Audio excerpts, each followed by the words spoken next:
പാവിത്രത്തിന്റെ ഒരു അപ്കമിങ് എപ്പിസോഡിലേക്ക് എല്ലാവർക്കും സ്വാഗതം. സുഡൻ മോള് സ്കൂൾ വിട്ട് വന്നതിന് ശേഷം ഫ്രഷായി ഡ്രോയിങ് ചെയ്തുകൊണ്ടിരിക്കുകയാണ്. മോളിങ്ങനെ ചുറ്റുപാടും നോക്കുകയാണ്. ഇതേസമയം വിജി ഫോണിൽ എന്തോ നോക്കിക്കൊണ്ടിരിക്കുന്നു. തരുൺ ഡോക്ടർ നമ്മുടെ ലാപ്ടോപ്പിൽ എന്തൊക്കെയോ ചെയ്തുകൊണ്ടിരിക്കുകയാണ്. വിക്രമാണെങ്കിൽ കൈകളെല്ലാം പിറകോട്ട് കെട്ടി അങ്ങോട്ടും ഇങ്ങോട്ടും ഇങ്ങനെ നടക്കുന്നു. ഉടനെ സുഡർ ചോദിക്കുന്നുണ്ട്, അല്ല എന്താ ആരൊന്നും മിണ്ടാത്തത്, ഭയങ്കര സൈലന്റ് ആണല്ലോ എന്ന് ചോദിക്കുമ്പോൾ വിക്രം പറയുന്നുണ്ട്, എന്താ സൈലന്റ് തന്നെയല്ലേ മോളെ നല്ലത്, അതല്ലേ നന്നായിരിക്കുക, ബഹളമൊന്നും ഉണ്ടായിരിക്കത്തില്ലല്ലോ എന്ന് ചോദിക്കുമ്പോൾ സുഡർ പറയുന്നുണ്ട്, അതെ എനിക്കത് ഇഷ്ടമല്ല. ഇങ്ങനെ സൈലന്റ് ആയിരിക്കുന്ന സമയത്തെ ഇവിടെ ആരും ഇല്ലാത്തതുപോലെ തോന്നും, എന്തെങ്കിലുമൊക്കെ സംസാരിച്ചോണ്ടിരിക്കെ, അതാണ് എനിക്കിഷ്ടം എന്ന് പറയുകയാണ്. ഉടനെ വിജയ് പറയുന്നുണ്ട്, എന്ത് സംസാരിക്കാനാ, ദേ നീ ഡ്രോയിങ് ചെയ്തുകൊണ്ടിരിക്കുകയാണ്, പിന്നെ ഞങ്ങളിവിടെ കലപില സംസാരിച്ചുകൊണ്ടിരിക്കണോ, പറ എന്ന് പറയുകയാണ്. ഉടനെ സുഡർ പറയുന്നുണ്ട്, നമുക്ക് കളിച്ചാലോ, ഒരു ഗെയിം കളിച്ചാലോ എന്ന് പറയുവാണ്. ഉടനെ തന്നെ തരുൺ പറയുന്നുണ്ട്, ആയിക്കോട്ടെ, എന്ത് കളിയാണ് നീ ഉദ്ദേശിക്കുന്നതെന്ന് ചോദിക്കുകയാണ്. നമുക്ക് കണ്ണു പൊത്തി കളിക്കാമെന്ന് സുഡർ പറയുന്നുണ്ട്. അതിനോട് എല്ലാവരും അനുകൂലിക്കുകയാണ്. വിജിയുണ്ട്, നമ്മുടെ സുഡറുണ്ട്, വിക്രമും തരുണും ഉണ്ട്. വേദ വന്നിട്ടില്ല. ഉടനെ വിജി പറയുന്നുണ്ട്, ഇവിടെ ബഹളമുണ്ടാവണമെങ്കിൽ നിന്റെ അമ്മ വരണം, നിന്റെ അമ്മ, നിന്റെ വേദയുണ്ടല്ലോ, നിന്റെ വേദ വന്നാൽ ഇവിടെ ഒരു യുദ്ധക്കളമായി മാറും എന്ന് പറയാണ്. ഇത് കേട്ടതും താരൻ പറയുന്നുണ്ട്, എന്താ വിജി നീ ഈ പറയുന്നത്, അവളുടെ അമ്മയെക്കുറിച്ചല്ലേ നീ ഇങ്ങനെ പറയുന്നത്, ഇങ്ങനെയൊക്കെ പറയാമോ എന്ന് ചോദിക്കുമ്പോൾ വിജി ചിരിക്കുന്നുണ്ട്. എന്തായാലും മോള് കളിക്കാമെന്ന് പറഞ്ഞില്ലേ, കണ്ണു പൊത്തി കളിക്കുകയല്ലേ, ശരി ഞങ്ങളെല്ലാവരും റെഡിയാണെന്ന് പറയുവാണ്. അങ്ങനെ അവിടെ ഉണ്ടായിരുന്ന ഒരു ടവലെടുത്ത് വിജി വിക്രമിൻ്റെ കയ്യിൽ കൊടുക്കുവാണ്. ആദ്യം തന്നെ മോളുടെ കണ്ണാണ് കെട്ടുന്നത്. അങ്ങനെ മോൾക്കനെ എല്ലാവരെയും കണ്ണ് കെട്ടിക്കൊണ്ട് തിരഞ്ഞു നടക്കുന്നുണ്ട്. എല്ലാവരും ഒളിച്ചിരിക്കുന്നുണ്ട്. അതിനിടയിലാണ് നമ്മുടെ വേദ അങ്ങോട്ടേക്ക് വരുന്നത്. വേദ വളരെ ടെൻഷനിലാണ് കയറി വരുന്നത്. തക്ക സമയത്ത് തന്നെ നമ്മുടെ സുഡർ ചെന്ന് ഓടിച്ചെന്ന് കെട്ടിപ്പിടിക്കുകയാണ് വേദയെ. പക്ഷെ അവൾ വിചാരിക്കുന്നത് അത് നമ്മുടെ വിക്രമായിരിക്കുമെന്ന്. സിംബ സിംബ ഞാൻ നിന്നെ പിടിച്ചു എന്ന് പറഞ്ഞുകൊണ്ടാണ് പിടിക്കുന്നത്. പക്ഷേ വേദ പെട്ടെന്ന് എന്താ ഇത്, എന്താ സുര നീ കാണിക്കുന്നതെന്നത് ചോദിച്ചതും പെട്ടെന്ന് മോളങ്ങ് ഞെട്ടിപ്പോകുന്നുണ്ട്. കണ്ണിലെ കെട്ടങ്ങ് അഴിച്ചു നോക്കുന്ന സമയത്ത് ദേഷ്യത്തോടെ തന്നെ തുറച്ചു നോക്കി നിൽക്കുന്ന അമ്മയാണ് അവൾ കാണുന്നത്. എന്താ വേദ ഇത്, ഞങ്ങൾ കളിക്കുമല്ലേ എന്ന് മോള് പെട്ടെന്ന് ചോദിക്കുന്നുണ്ട്. ഉടനെ തന്നെ വേദ പറയുന്നുണ്ട്, ഇതാണോ കളി, നിന്നോടൊപ്പം കളിക്കുന്നത് നിന്റെ പ്രായക്കാരായിരിക്കണം, അല്ലാതെ ഇത്രയും വയസ്സിന് മുതിർന്നവരോടൊപ്പമാണോ നീ കളിക്കുന്നത്, നിന്റെ ഒരു കളി എന്ന് പറഞ്ഞുകൊണ്ട് വഴക്ക് പറയുവാണ്. ഇത് കേട്ടതും വേദ സുഡർ ചോദിക്കുന്നുണ്ട്, എന്താ വേദ ഇത്, അവരോടൊപ്പം ഞാൻ കളിക്കുന്നു, അതിനെന്താ കുഴപ്പമെന്ന് ചോദിക്കുകയാണ്. ആകെ കുഴപ്പമേ ഉള്ളൂ, നിനക്ക് വിവരമില്ല, ഇവിടെ ഉള്ളവർക്കും വിവരമില്ലാതെ പോയല്ലോ എന്ന് പറയുകയാണ് വേദ. പെട്ടെന്ന് വിജി പറയുന്നുണ്ട്, എന്താ വേദ ഇത്, മോളല്ലേ, കുട്ടികൾ ഇങ്ങനെ തന്നെയല്ലേ, കുട്ടികൾ കുട്ടികളോടൊപ്പം കളിക്കണമെങ്കിൽ ഇവിടെ കുട്ടികളുണ്ടോ, ഇല്ലല്ലോ, അവൾ മാത്രമേ അല്ലേ ഉള്ളൂ, അപ്പോൾ ഉള്ള വ്യക്തികളെ വെച്ച് അവൾ കളിക്കുന്നു, ഞങ്ങളതിന് സമ്മതിച്ചത് കൊണ്ടല്ലേ നീ എന്തിനാ അവളെ വഴക്ക് പറയുന്നതെന്ന് ചോദിക്കുകയാണ്.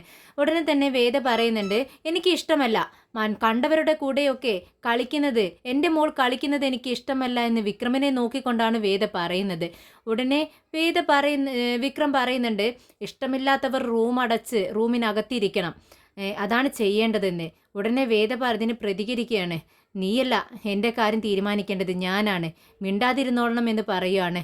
ഉടനെ തന്നെ വിക്രം പറയുന്നുണ്ട്, ഞാനതിന് നിന്നോട് സംസാരിച്ചിട്ടില്ല, ഞാൻ വിജയമ്മയോടാണ് പറയുന്നത്.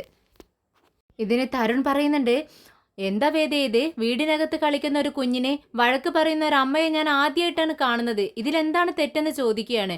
ഉടനെ തന്നെ വേദ പറയുന്നുണ്ട്, ഇതെനിക്ക് ഇഷ്ടമല്ല തരുൺ, എനിക്ക് ഇഷ്ടമല്ല, അത്രമാത്രം. സുഡർ, ഇനിമേലാൽ ഇങ്ങനെ കണ്ടവരുടെ കൂടെ നീ കളിക്കാൻ പാടില്ല എന്ന് വിക്രമിനെ നോക്കിക്കൊണ്ട് തന്നെ വേദ സുഡറിനോട് പറയുന്നു. അത് സുഡറിന് ഒട്ടും ഇഷ്ടമായില്ല. സുഡർ പറയുന്നുണ്ട്, വേദ നീ സംസാരിക്കുന്നത് തന്നെ എനിക്ക് ഇഷ്ടമല്ല, നീ ഇങ്ങനെയൊക്കെ സംസാരിക്കുന്നത് എനിക്ക് ഇഷ്ടമല്ല വേദ, ഞാൻ നിന്നോട് ഇനി മിണ്ടത്തില്ല എന്ന് പറഞ്ഞുകൊണ്ട് റൂമിലേക്ക് ഓടിപ്പോകുന്നുണ്ട് സുഡർ മോള്. ഇത് കണ്ട് വേദയ്ക്ക് ദേഷ്യം വരുന്നുണ്ട്. വേദ വിജയോട് പറയുന്നുണ്ട്, ദേ ആര് പറഞ്ഞാലും അവൾ അനുസരിക്കുന്നില്ല, നിങ്ങളല്ലേ ഇവളെ ഇങ്ങനെ വളർത്തി വെച്ചിരിക്കുന്നത്, ഇങ്ങനെയാണോ വളർത്തേണ്ടതെന്ന് ചോദിക്കുകയാണ്. ഞാനല്ലല്ലോ അവളെ വളർത്തിയത്, നിങ്ങൾ തന്നെയല്ലേ എന്ന് വീണ്ടും വീണ്ടും ഇങ്ങനെ വേദ ചോദിക്കുമ്പോൾ വിജി ചോദിക്കുന്നുണ്ട്, എന്താ വേദ നീ ഈ പറയുന്നത്, ഞാനാണോ ഇപ്പോൾ ഇവിടുത്തെ പ്രശ്നം, എനിക്കിതൊന്നും തന്നെ ഇഷ്ടപ്പെടുന്നില്ല എന്ന് പറഞ്ഞുകൊണ്ട് വേദയും അകത്തേക്ക് കയറി പോകുന്നുണ്ട്. പെട്ടെന്ന് വിജി വിക്രമിനോട് പറയുന്നുണ്ട്, സോറി വിക്രം, അവൾ ഇങ്ങനെയാണ്, അവൾക്ക് പെട്ടെന്ന് ദേഷ്യം വരും, അവളുടെ സ്വഭാവം സ്വതുവേ ഇങ്ങനെയാണ്, സോറി വിക്രം എന്ന് വീണ്ടും പറയുകയാണ്.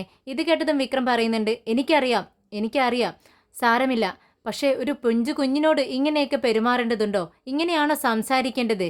ഇങ്ങനെയാണോ ഒരു കളക്ടർ പെരുമാറേണ്ടത് എന്ന് ചോദിച്ചുകൊണ്ട് വിക്രം അവിടെ നിന്നും പുറത്തേക്ക് ഇറങ്ങുന്നുണ്ട്.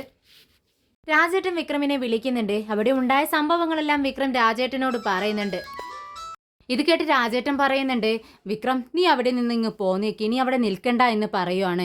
ഇത് അപ്പോൾ വിക്രം പറയുന്നുണ്ട്, ഇല്ല രാജേട്ടാ, എനിക്ക് അങ്ങനെ അങ്ങ് വരാൻ പറ്റത്തില്ല.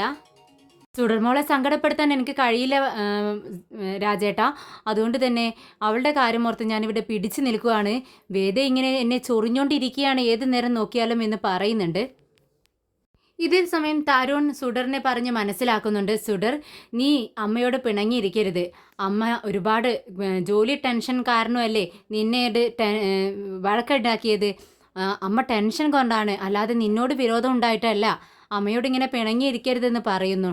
ഇത് കേട്ടതും സുഡർ പറയുന്നുണ്ട്, എന്തിനാ തരുൺ അമ്മ വേദ എന്നോട് എന്നെ വഴക്ക് പറഞ്ഞത്? ഞാൻ കളിക്കുമായിരുന്നില്ലേ നിങ്ങളോടൊപ്പം? വെറുതെ എന്നെ വഴക്ക് പറഞ്ഞില്ലേ? അതാണ് എനിക്ക് സങ്കടം എന്ന് പറയുന്നുണ്ട്. അതൊക്കെ പോട്ടെ മോളെ, അതെല്ലാം വിട്ടേക്കെന്ന് തരുൺ പറയുമ്പോൾ സുഡർ പറയുന്നുണ്ട്, എന്തിനാ വേദ ഇങ്ങനെ ഏത് നേരം നോക്കിയാലും സിംബായി ഇങ്ങനെ വഴക്ക് പറയുന്നത്? അതെനിക്ക് ഇഷ്ടപ്പെടുന്നില്ല. ശരി മോളെ, അതെല്ലാം നിന്നോട് വിട്ടേക്കാൻ പറഞ്ഞില്ലേ, ഇനി അങ്ങനെയൊന്നും ഉണ്ടാവില്ല. മോള് ചെന്ന് ഭക്ഷണം കഴിക്കുകയെന്ന് തരുൺ പറയുന്നുണ്ട്. ഉടനെ സുഡർ പറയുന്നുണ്ട്, ഇല്ല വേദ, സിംബായി വഴക്ക് പറഞ്ഞില്ലേ, എനിക്ക് ഭക്ഷണം വേണ്ട. വിജി ചേച്ചി, ഇവൾ ഇന്നും പട്ടിണി കിടക്കാനാണോ ഭാവം എന്ന് വേദ ചോദിക്കുന്നുണ്ട്. വേദേ, നീ എന്താണ് ഈ പറയുന്നത്? അവൾ കുഞ്ഞല്ലേ, അവളെ പറഞ്ഞ് മനസ്സിലാക്കേണ്ടത് നീയല്ലേ. അവളെ ഞാൻ കാണിച്ചു കൊടുക്കാമെന്ന് പറഞ്ഞ് വേദ ദേഷ്യത്തോടെ അവളുടെ അടുത്തേക്ക് പോകുന്നുണ്ട്. പെട്ടെന്ന് വിജി അവളെ വേദയെ തടയുന്നുണ്ട്. വേദേ, നീ നിൽക്ക്, നീ എന്താണ് ഈ പറയുന്നത്? നീ ഒരു കുഞ്ഞിനോട് സംസാരിക്കുന്നത് പോലെയാണോ സംസാരിക്കുന്നത്? ചേച്ചി, ഞാൻ ഓഫീസിലെ ടെൻഷനോടെയാണ് ഞാൻ വീട്ടിലേക്ക് വന്നിരിക്കുന്നത്. ഇവിടെ വന്നാൽ ഇവളുടെ വക ഇത്തരത്തിലുള്ള കളികൾ ഇതെല്ലാം ഞാൻ കാണണം. എനിക്ക് പറ്റത്തില്ല ചേച്ചി, എനിക്ക് ദേഷ്യം വരുന്നുണ്ടെന്ന് പറയുകയാണ് വേദ. ഇത് കേട്ടതും വിജി പറയുന്നുണ്ട്, വേദേ, കുഞ്ഞുങ്ങളോട് നീ പെരുമാറുന്നത് ഒന്ന് സൂക്ഷിക്കണം. അവൾ നിന്റെ മോളല്ലേ, അവളെയല്ലേ നീ ആദ്യം കൺസിഡർ ചെയ്യേണ്ടത്. ദേ, നിന്റെ കോളീഗ്സിനോടൊക്കെ പെരുമാറുന്നത് പോലെ നീ അവളോട് പെരുമാറല്ലേ. ഒരു കുഞ്ഞാണത്, അതുകൊണ്ട് നീ ഒരു മയത്തിലൊക്കെ അതിനോട് പെരുമാറ്. ചേച്ചി, എനിക്ക് പറ്റുന്നില്ല. അവൾ ഈ പ്രായത്തിൽ തന്നെ ഇത്രയും ദേഷ്യമാണെങ്കിൽ അവൾ കുറച്ച് വലുതായി കഴിഞ്ഞാൽ നമ്മൾ എങ്ങനെയാണ് അവളെ പറഞ്ഞ് മനസ്സിലാക്കുന്നത്? ഇപ്പോൾ തന്നെ ഇത്ര ചെറിയ പ്രായത്തിൽ തന്നെ എന്താണ് അവളുടെ വാശി എന്ന് പറയുകയാണ്. ഉടനെ തന്നെ വിജി പറയുന്നുണ്ട്, അവൾ നിന്റെ മകളല്ലേ വേദേ, അപ്പോൾ പിന്നെ ഇല്ലാതിരിക്കുകയോ? ദേഷ്യം ഉണ്ടാവുമല്ലോ. നിനക്ക് എന്തോരം ദേഷ്യമുണ്ട്, അതിൻ്റെ പകുതിയെങ്കിലും അവൾക്കും കാണില്ലേ എന്ന് പറയുകയാണ്. ചേച്ചി, എന്ത് പറഞ്ഞാലും ചേച്ചി എന്നെ പറഞ്ഞോളണം കേട്ടോ എന്ന് പറയുകയാണ്. ഉടനെ തന്നെ വിജി പറയുന്നുണ്ട്, ഇല്ല, ഞാൻ ഒന്നും പറയുന്നില്ല. ദേ, നീ അവളോട് പോയി സംസാരിക്കുക, പക്ഷേ ഒരു മയത്തിലൊക്കെ സംസാരിക്കണം. നിന്റെ മോളാണ് അവൾ, ആ ഒരു കൺസിഡറേഷൻ അവൾക്ക് കൊടുക്കണം. എന്നിട്ട് സംസാരിക്കുക എന്ന് പറഞ്ഞ് വേദയെ വിജി അങ്ങ് മോളുടെ അടുത്തേക്ക് വിടുന്നുണ്ട്. സുഡർ മോൾക്ക് എന്താണ് ദേഷ്യം, എന്തിനാണ് പിണക്കമെന്ന് ചോദിക്കുകയാണ് വേദ. ഉടനെ തന്നെ ആ വേദയുടെ കൈ അങ്ങ് സുഡർ തട്ടിമാറ്റിക്കൊണ്ട് പറയുന്നുണ്ട്, എന്നോട് മിണ്ടണ്ട, ഞാൻ പറഞ്ഞില്ലേ വേദയോട് ഞാൻ പിണങ്ങിയിരിക്കുകയാണ്, എന്നോട് മിണ്ടണ്ട എന്ന് പറഞ്ഞുകൊണ്ട് അങ്ങ് എഴുന്നേറ്റ് പോകുന്നുണ്ട് മോള്. ഇതേ സമയം അവിടെ കാവലിലുണ്ടായിരുന്ന പോലീസുകാരെല്ലാം ഭക്ഷണം കഴിക്കാൻ വേണ്ടി കാർ പോർച്ചിൽ അങ്ങ് സൈഡിലേക്ക് മാറിയിരിക്കുകയാണ്. ആ തക്കം നോക്കി അവിടേക്ക് അക്രമികൾ വരുന്നുണ്ട്. അവർ പുറത്തുനിന്ന് ഇവിടെ നടക്കുന്ന കാര്യങ്ങളെല്ലാം നിരീക്ഷിച്ചു കൊണ്ടിരിക്കുകയാണ്. ഇതേ സമയം അകത്തു നിന്നും മോള് പിണങ്ങിക്കൊണ്ട് വേഗം വിക്രമിന്റെ അടുത്തേക്കാണ് വരുന്നത്. പിറകെ വേദയും വിജിയും ഉണ്ട്. വേദ മോളോട് ചോദിക്കുന്നുണ്ട്, മോളെ സുഡർ, നീ എന്താണ് ഈ കാണിക്കുന്നത്? ഞാൻ നിന്നോട് സംസാരിച്ചുകൊണ്ടിരിക്കുന്നു, നീയാണെങ്കിൽ അതിന് സമയമില്ലെന്നും പറഞ്ഞ് വേറെ മറ്റുള്ളവരുടെ അടുത്തേക്ക് വന്നിരിക്കുന്നു. എന്താ നീ കാണിക്കുന്നത്? വേദ മോളോട് ദേഷ്യപ്പെടുന്നത് കണ്ട് വിജി പറയുന്നുണ്ട്, വേദേ, ഞാൻ നിന്നോട് എന്താണ് പറഞ്ഞത്?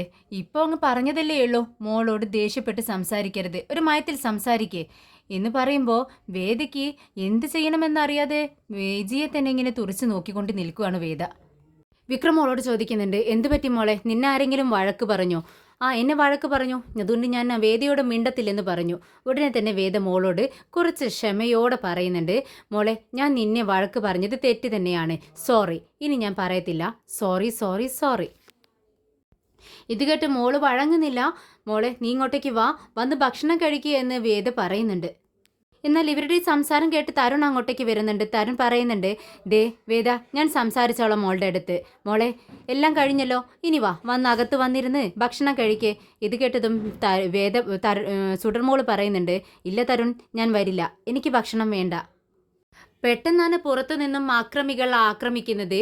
പുറത്തു നിന്നും പൊട്ടുന്ന കുപ്പികളെടുത്ത് ബോട്ടിലുകളെടുത്ത് ഇങ്ങനെ അകത്തേക്ക് എറിയുവാണ്. ചുമരിൽ പൊട്ടിത്തെറിക്കുന്നുണ്ട്, ചുമരിൽ തട്ടി. അങ്ങനെ എല്ലാവരും ഭയക്കുന്നുണ്ട്. പെട്ടെന്ന് തരുൺ വിജയം കൊണ്ട് അകത്തേക്ക് പോകുന്നുണ്ട്. വിക്രമാണെങ്കിൽ ഒരു പരിച പോലെ തന്നെ, ഒരു കോട്ട പോലെ നമ്മുടെ വേദയെയും മോളെയും അങ്ങ് പൊതിഞ്ഞു പിടിച്ചിരിക്കുകയാണ്. വേദയോട് പറയുന്നുണ്ട്, അകത്തേക്ക് പോ. വേദ വിക്രമിൻ്റെ മുഖത്തേക്ക് നോക്കുന്നുണ്ട്. മോളെയും കൊണ്ട് വേദ പെട്ടെന്ന് തന്നെ രണ്ടുപേരെയും വിക്രം പൊതിഞ്ഞു പിടിച്ച് അകത്തേക്കാക്കുന്നുണ്ട്. അതിനുശേഷം വിക്രം പുറത്തേക്ക് ഇറങ്ങുന്നുണ്ട്. പക്ഷേ തുരുതുരാ കുപ്പികളിങ്ങനെ അകത്തേക്ക് ചുമരിലേക്ക് ഇങ്ങനെ എറിഞ്ഞുകൊണ്ടിരിക്കുകയാണ് അക്രമികൾ. പക്ഷേ പോലീസുകാരോട് ചേട്ടാ ചേട്ടാ എന്ന് വിളിക്കുന്നുണ്ട്, സാർ എന്നൊക്കെ വിളിക്കുന്ന സമയത്ത് അവരെ ആരെയും കാണുന്നില്ല. അവരെല്ലാം അവരുടെ ബോധം കെട്ട് കിടക്കുന്നതാണ് വിക്രം കാണുന്നത്. പെട്ടെന്ന് പുറത്തേക്ക് ഓടുന്നുണ്ട് വിക്രം ഗേറ്റ് തുറന്ന്. പക്ഷേ അവിടെ നിന്നും അക്രമികൾ അപ്പോഴേക്കും രക്ഷപ്പെട്ടു കഴിഞ്ഞിരുന്നു. പെട്ടെന്ന് വിക്രം പുറത്തു നിന്നും അകത്തേക്ക് ഓടി വരുന്നുണ്ട്. എന്നിട്ട് സുഡറിൻ്റെ അടുത്ത് വന്നിട്ട് ചോദിക്കുന്നുണ്ട്, സുഡർ മോളെ നിനക്ക് കുഴപ്പമൊന്നും ഇല്ലല്ലോ, നിനക്ക് എന്തെങ്കിലും പറ്റിയോ എന്ന് ചോദിച്ചുകൊണ്ട് സുഡർ മോളെ അടിമുടി ഇങ്ങനെ നോക്കുവാണ്. കൈകളിലും കാലുകളിലും ഒക്കെ വല്ല മുറിവുമുണ്ടോ എന്ന്. പക്ഷേ സുഡർ പറയുന്നുണ്ട്, സിംബ എന്നോടൊപ്പം ഉള്ള സമയത്ത് എനിക്ക് എന്തെങ്കിലും പറ്റുമോ? എനിക്കൊന്നും പറ്റത്തില്ല സിംബ. എനിക്കൊരു കുഴപ്പമില്ല, കണ്ടോ എൻ്റെ കയ്യിലോ കാലിലോ ഇവിടെയും മുറിവായിട്ടില്ല എന്നിങ്ങനെ പറഞ്ഞ് സുഡർ ഇങ്ങനെ കാണിച്ചു കൊടുക്കുവാണ്. വിക്രമാണെങ്കിൽ ആകെ ടെൻഷനിലാണ്. വിക്രം ഇങ്ങനെ മോളെ നോക്കുന്ന സമയത്ത് നമ്മുടെ വേദ വിക്രമിൻ്റെ മുഖത്തേക്ക് തന്നെ നോക്കി നിൽക്കുവാണ്. പെട്ടെന്നാണ് വിക്രമിൻ്റെ കൈകളിലും തലയ്ക്ക് പിറകിലൊക്കെ രക്തം കാണുന്നത്. തരുൺ എന്ത് പറ്റി വിക്രം എന്നിങ്ങനെ ചോദിക്കുന്നുണ്ട്. പെട്ടെന്ന് വിക്രം പറയുന്നുണ്ട്, അത് കുഴപ്പമൊന്നുമില്ല സർ, ചെറിയൊരു മുറിവാണെന്ന് പറയുന്നു. ഉടനെ തന്നെ തരുൺ പറയുന്നുണ്ട്, വിജി നീ ചെന്ന് പോയി ഫസ്റ്റ് എയ്ഡ് ബോക്സ് എടുത്തിട്ട് വാ, ടി അടിക്കണമെന്ന് പറയുന്നു. ഇത് കേട്ടതും വിക്രം പറയുന്നുണ്ട്, ഇല്ല ടി അടിക്കേണ്ട ആവശ്യമൊന്നുമില്ല, കഴിഞ്ഞ മാസമാണ് ടി എടുത്തത്, ഒരു 5-6 മാസത്തേക്ക് കുഴപ്പമില്ലല്ലോ സർ, എനിക്ക് അതിൻ്റെ ഒന്നും പ്രശ്നമില്ല, ഒന്നും ചെയ്യേണ്ട ആവശ്യമില്ല, അതങ്ങ് മാറിക്കൊള്ളുമെന്ന് പറയുന്നുണ്ട്. പക്ഷേ വിജി പെട്ടെന്ന് ഫസ്റ്റ് എയ്ഡ് ബോക്സ് എടുക്കാൻ വേണ്ടി പോകുന്നുണ്ട്. അപ്പോഴേക്കും വിക്രം പറയുന്നുണ്ട്, സാർ പോലീസുകാരെല്ലാം പുറത്തും ബോധം കെട്ട് കിടക്കുന്നുണ്ട്, സാർ ഒന്ന് ചെന്നിട്ട് നോക്കണം, അവർ അവിടെ കിടക്കുന്ന അവരെ ഒന്ന് വിളിച്ചു നോക്ക് സാർ പേടിക്കേണ്ട ആവശ്യമൊന്നുമില്ല, അക്രമികളെല്ലാം ഓടി രക്ഷപ്പെട്ടു എന്ന് പറയുക. ഉടനെ തന്നെ തരുൺ പറയുന്നുണ്ട്, സോറി വിക്രം, ഞാൻ പെട്ടെന്ന് അക്രമികൾ ഇങ്ങനെ വരുന്നത് കണ്ടപ്പോൾ ആകെ ഭയന്നു പോയി, അതുകൊണ്ടാണ് മാറി നിന്നത്, ഞാൻ ശ്രദ്ധിച്ചോളാം എന്ന് പറയുകയാണ്. പെട്ടെന്ന് തരുൺ പുറത്തേക്ക് പോകുന്നുണ്ട്. ഉടനെ തന്നെ വിക്രം വീണ്ടും മോളോട് ചോദിക്കുന്നു, മോളെ നിനക്ക് കുഴപ്പമൊന്നുമില്ലല്ലോ? ഇല്ല സിംബ, എനിക്ക് കുഴപ്പമൊന്നുമില്ല എന്ന് പറഞ്ഞു നിൽക്കുന്ന സമയത്താണ് പെട്ടെന്ന് വിക്രം വേദയുടെ മുഖത്തേക്ക് നോക്കുന്നത്. വേദയാണെങ്കിൽ വിക്രമിൻ്റെ മുഖത്ത് തന്നെ നോക്കി നിൽക്കുവാണ്. അങ്ങനെ രണ്ടുപേരും 2 നിമിഷത്തേക്ക് പരസ്പരം നോക്കി നിൽക്കുന്നുണ്ട്.